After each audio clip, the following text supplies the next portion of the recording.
the General Assembly several years ago took away the privilege license option away from local municipalities. So there is no process to come to the city and get a license to operate.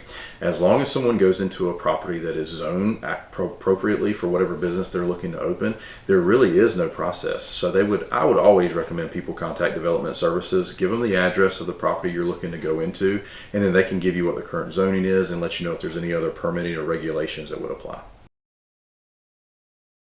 That's correct. So I know oftentimes people think that the city has this magic wand and we can wave it and say, yes, you can have this business there, or no, you can't. We really don't have that luxury. Are there things that come here sometimes that we wish it would be something different? Sure, of course. But it's the free market, free enterprise. If someone wants to make an investment in our city in a new business and they want to put the money up and they want to operate that business, that's their right to do so.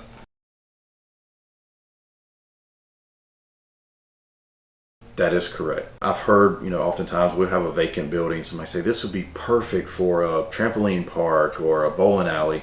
The city doesn't have the authority to say this can only be the type of use that goes in that building. Again, as long as it meets the current zoning and obviously whatever permitting aspect they would need to do for upfitting the building, there's a process and procedure for all of that, but the city doesn't say yes or no for any type of business. Yeah, so what makes New Bern so unique and special is we have a lot of locally owned, what we call mom and pop locations. They're not chains, they're not big box brand stores. And that makes New Bern who we are. But there's also another sector of our population that wants some of those brands and big box stores. Well, when you get into large corporations, they are going to have demographics and criteria that they look at to evaluate whether or not a investment in that particular market is going to be sustainable. So they look at things like population, they look at median income, they look at the age demographics, because obviously if you're looking to put something in for kids or children to do from an activity standpoint, you have to have the population there to support that. I saw on one of the recent social media posts about something for kids to do, a play area, and a patron or somebody else in the city actually made a comment and said, well, here's several things that are in our community already, the YMCA, and they listed other things. And that person came back and said, yeah, but all of those require a monthly subscription or monthly membership. I don't want that. I just want to go when I want to go. Well, when you look at that from the business and the financial aspect of it, when you talk about investing well over $1 million into a building to create a trampoline park, you can't have people coming once or twice a year. You have to have sustainable patrons to come there and spend money to keep it viable. We want these businesses to come, but we also want them to be successful. The last thing we want is for a business to locate to New Bern, not be successful and close up, because that actually looks worse than not having them at all, because that hurts you for future opportunities. Yeah, so there's a lot of things. So in the past, we've had an economic development manager on staff. That position was actually twofold. It was an economic and community development manager. Throughout hurricanes and natural disasters that we've had, that position almost migrated more toward the community development aspect and less away from the economic development aspect. We also are partners with the C1A, and the C1A is our economic development driver here in this region for both Havelock, New Bern, Trent Woods, Riverbend, all the small towns and municipalities in the area, driven by Craven County and the private sector.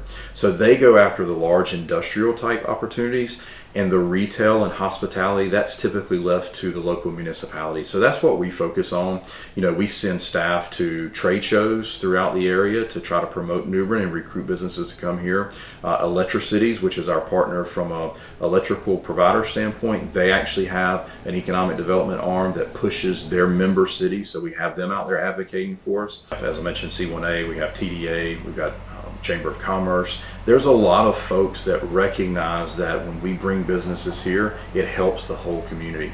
And I myself, I feel like I'm the biggest salesperson for the city of New Bern. When I'm out and about, whether it's travel, on work or leisure, I'm always promoting New Bern and talking to people. Hey, look, have you thought about looking at New Bern? And we've sent packages of information to them on various occasions. But at this point in time, we have a vacancy with our economic development manager. And my suggestion to staff is to take a look at this and see if we can outsource that. There's a lot of third-party entities that do this work. They actually do it a lot better than we can sometimes in-house. and sometimes it's more economically viable. So that's something we're looking at. Obviously, we're coming into our budget season, so it's something we'll be exploring. I will just say this, that social media makes it easy for people to make comments one way or the other. Everybody loves positive comments, and some people love to make negative comments. And I would just warn people that when you make negative comments about a business that maybe you're not going to patronize, or it's something that doesn't interest you, just keep in mind that the next business that you would like to see here sees those comments, and they probably think to themselves, is this really a community that I want to be a part of? So I would caution people and urge them, stay positive when you're making comments. If you see that there's an announcement about something that you're not interested in, just bypass it. Don't make a comment. If you want to talk to your family members at dinner time and say, hey, look, did you hear this is coming? I'm not real interested in it. That's fine. But when you put it on social media, that's for the world to see, and that's also future investors in our city.